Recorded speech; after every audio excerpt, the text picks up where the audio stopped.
Hey everybody, my name is Caleb Schaefer, and I just saw the movie Men, Women, and Children. This movie was directed by Jason Reitman, and as soon as I saw his name in the trailer, I was like, all right, I'm watching this movie no matter what the critics say about it. And I did, and I have to agree with some of the critics in saying it's definitely not Jason Reitman's best work. It's probably one of his worst films, but he still makes really good films, so it's on the lower end, but it's still a pretty solid flick. There's a lot of good, enjoyable moments. But this movie was adapted from a novel, I think, and it's an ensemble cast. You got a lot of characters and their relationships with each other, and I think Jason Reitman is best when he's working with a contained character drama or indie comedy drama or whatever, where you're focusing on one or two people and you see how that goes along instead of this kind of smorgasbord of characters and like, oh, look how they interact. And a movie that does this really well, in my opinion, is Disconnect, which I'm never going to stop plugging. I love that movie, Disconnect. 2012, 2013, I don't know, I saw it last year. It's fantastic. It explores a lot of the same things in this movie, but it does a lot better. I'd recommend you watch this movie or watch Disconnect or watch them both and compare them because there are a lot of similarities. Okay, you got the cast is great. The cast, there's no great performances, there's no glaringly bad performances, but the casting overall is I think works really well. The decision, I mean, I know the child labor laws of Hollywood. It's hard to work a movie if you're under 18 because there's certain laws. So a lot of the teenage actors playing sophomores are like 22, 23. One of Elena Campuris, whatever, the blonde anorexic cheerleader, she looks like she's 10, and her love interest guy looks like he's in his like late 20s. I don't know. It's accurate in a lot of other ways besides the way that the ages are kind of portrayed in this movie.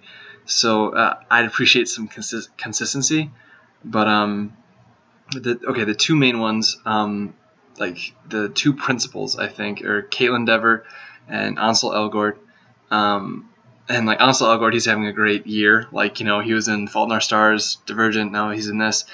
I don't expect him to be a sympathetic hunk in this movie because he plays a very complex character. Him and Caitlin Dever, I mean, they're probably the most fleshed out characters, which is why their story is probably the best to watch out of all of the different little pairings you have of mother and daughter, father and son, boyfriend, girlfriend, ex-lover.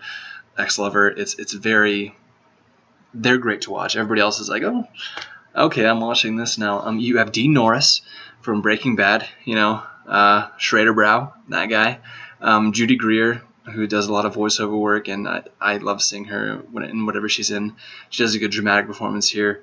You got a lot of newcomers, a lot of great characters, but it's just not utilized very well. Adam Sandler, he's doing a dramatic role. He's not quite the Barry Egan kind of awkward person he was in Punch Drunk Love, but it's he does a good job with what he has.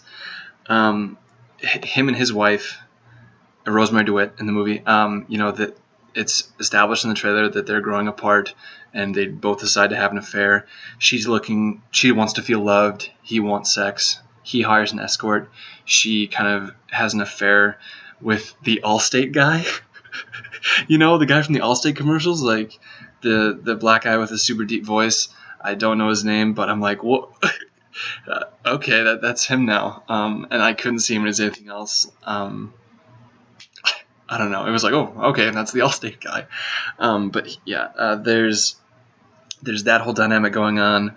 Ansel Elgort's mother and Dean Norris's wife, she's absent, so he kind of Ansel Elgort kind of retreats into a video game, kind of a League of Legends, World of Warcraft thing. And he's a gamer, but like his system is so basic. Like he just has a laptop and like a stupid mouse. Like step up your game. Like are you?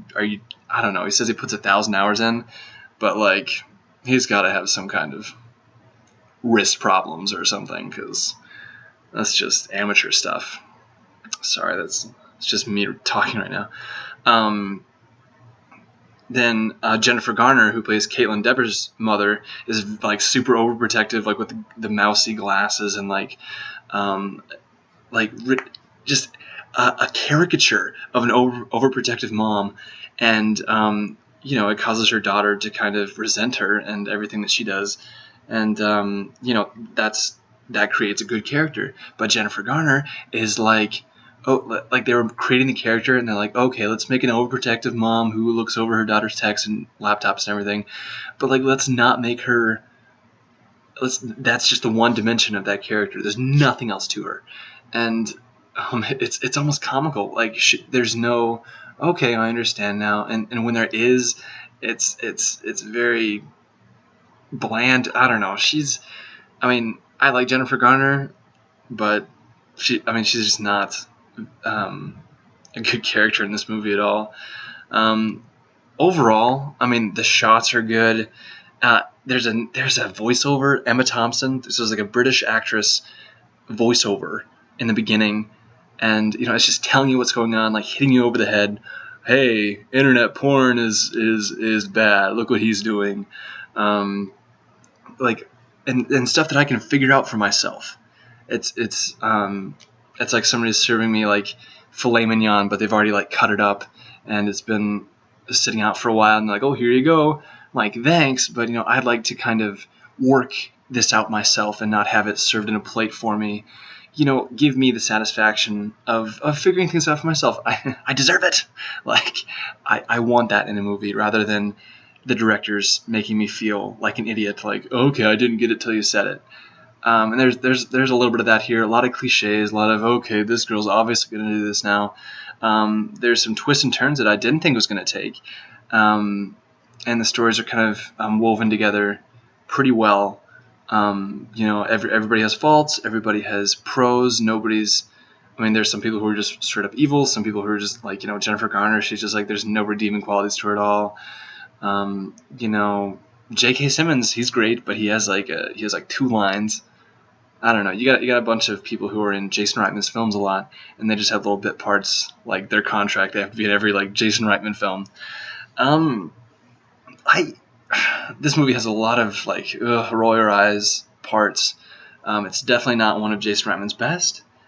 I would recommend watching it though. I'd recommend watching Disconnect over this movie for sure. If you want to watch a movie that explores relationships over technology, and there's text appearing as they're talking, and like, oh, let me type this out, oh, I made a typo, delete it, like how natural conversations form in this day and age. I'd recommend watching Disconnect. If you don't want to watch this movie, it's a little bit softer and kind of watered down, but I don't know. It was a good movie. I'd give it, I think it was like a 6 out of 10. It was not a bad movie, but compared to the stuff you'd expect to see, it's not great. Yeah. You guys have a good night. Thanks for listening. I don't know why you're watching this right now. Get a life. Just kidding. Please tell your friends. Good night. Good things.